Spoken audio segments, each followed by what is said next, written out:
بسم الله الرحمن الرحيم نحمده ونصلي على رسوله الكريم۔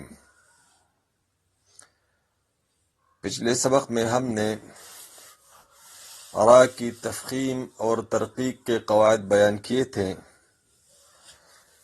آج ہم انشاءاللہ مد کا بیان کریں گے۔ مد کیسے کہتے ہیں؟ مد کا معنی ہے کھینچنا، یعنی حروف مدہ پر آواز کو کھینچنا۔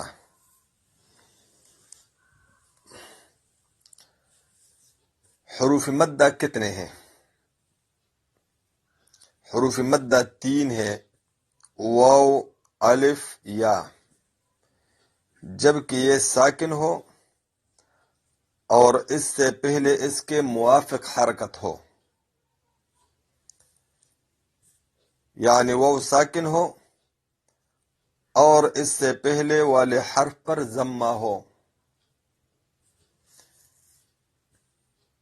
جس کی مثالیں یہ ہیں: قالو، واو ساکن ہے اور اس سے پہلے لام پر ضمہ ہے، تو اس کو ہم واو مدہ کہیں گے۔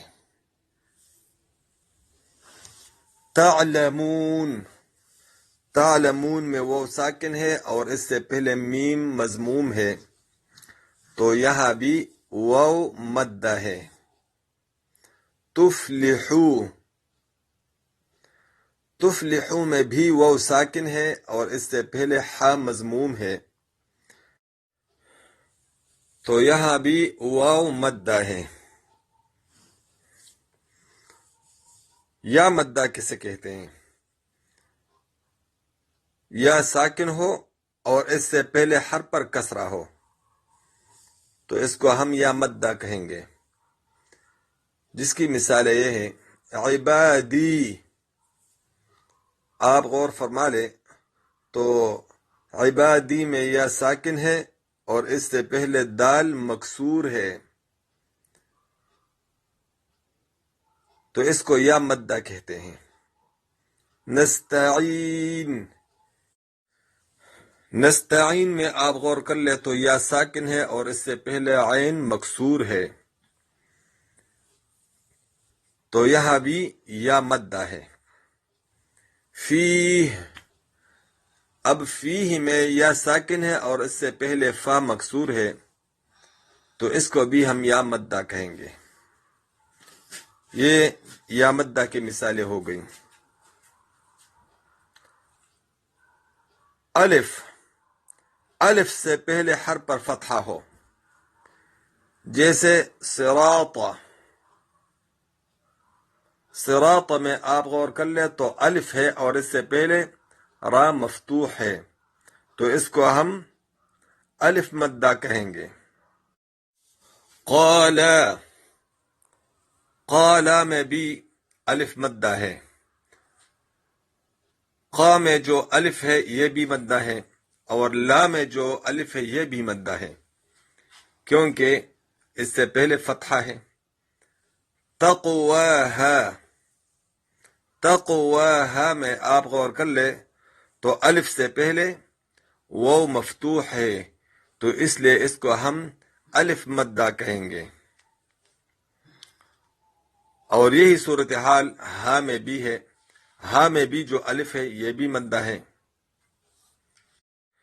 تو یہ مثالیں جو بیان ہوئی یہ واو مدہ، یا مدہ، الف مدہ کی ہے۔ حروف لین کتنے اور کون کون سے ہیں؟ حروف لین 2 ہیں، یا اور واو۔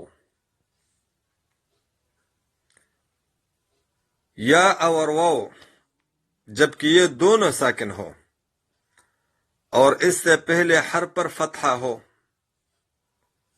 جس کی مثالیں یہ ہیں: والصیف، من خوف، تو والصیف میں آپ غور فرما لیں تو یا ساکن ہے اور اس سے پہلے صاد مفتوح ہے، تو اس کو ہم یا لین کہیں گے۔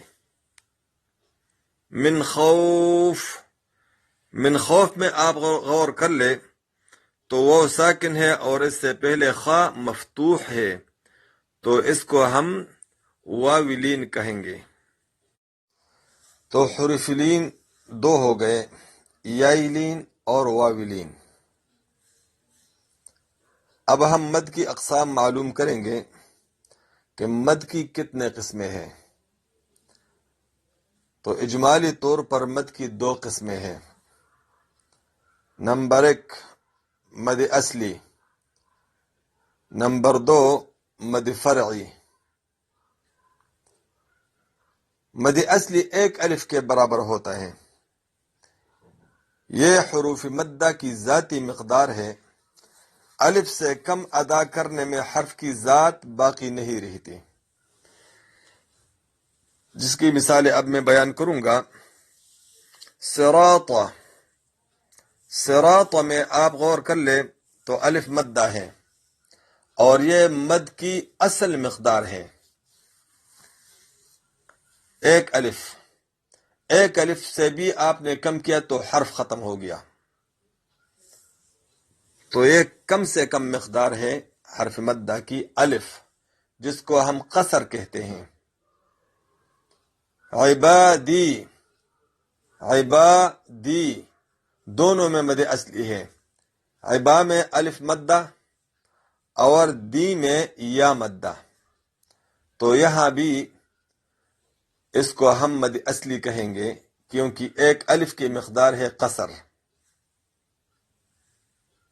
قالو، قالو میں یہ وہ مدہ کی مثال ہے، تو یہاں بھی مد اصلی ہے، یعنی 1 الف کے برابر مد، اس کو بھی ہم قصر کہیں گے،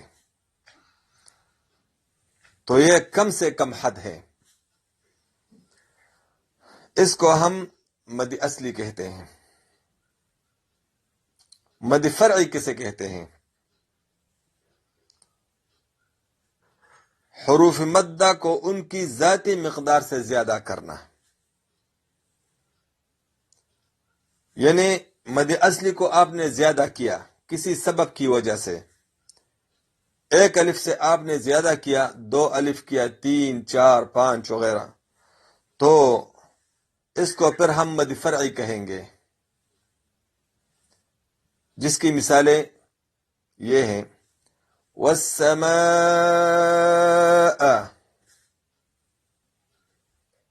یہ مد متصل کی مثال ہے۔ انا اعطیناک الکوثر، یہ مد منفصل کی مثال ہے۔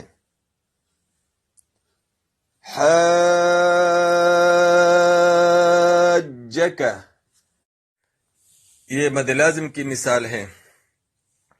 اب ان تینوں کلمات میں جو مدیں ہوئیں ان سب کو مد فرعی کہتے ہیں۔ اب اس کے مفصل قواعد آئندہ سبق میں آئیں گے کہ والسماء میں سبب مد کیا ہے،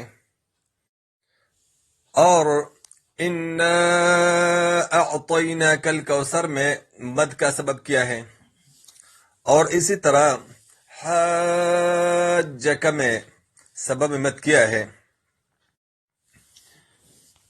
اس کے مفصل قواعد انشاءاللہ تبارک و تعالی آئندہ سبق میں بیان ہوں گے۔